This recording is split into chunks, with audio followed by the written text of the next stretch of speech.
My name is Schatz, and I'm one of the creators of Monaco. We're at PAX Prime 2012. Monaco is a 1 to 4 player cooperative heist game, and it's played from a top-down perspective. So imagine that it's a little bit like Pac-Man or Gauntlet crossed with Ocean's 11.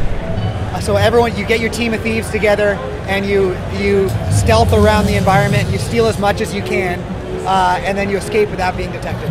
I started working on the game about 3 years ago, and we're very, very close to done. The PC version of the game is pretty much done, and then the console version of the game, we haven't announced the platform, but we're getting pretty close on that one too. And we're hoping to be out this year. It's possible it could slip into the early next year, but we're getting real close. The final stuff that we have to do is some console specific, some platform specific features.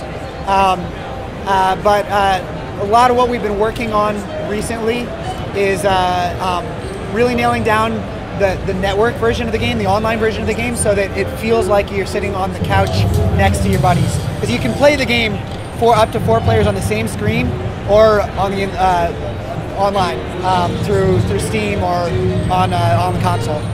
We haven't announced which console the game will be on first, but it will be on Steam, and we'll be selling it direct as well.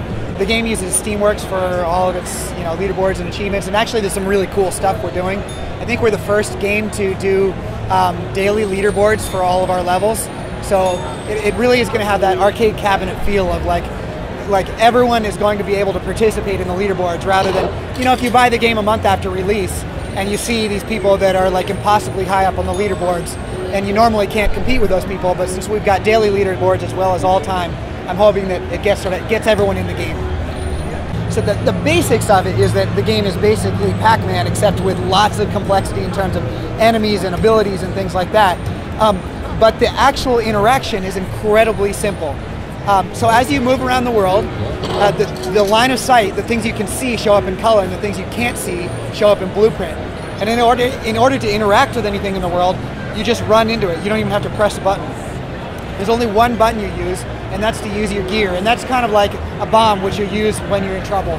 And there's different types of gear. There's shotguns, and there's smoke bombs, and you can use C4 to blow through the walls, or EMPs to shut off the security. We started out in XNA, but now we're in a proprietary C++ engine. So I can't wait to be done with coding the game so that I can sit down, not code, and just build levels for like 3 months.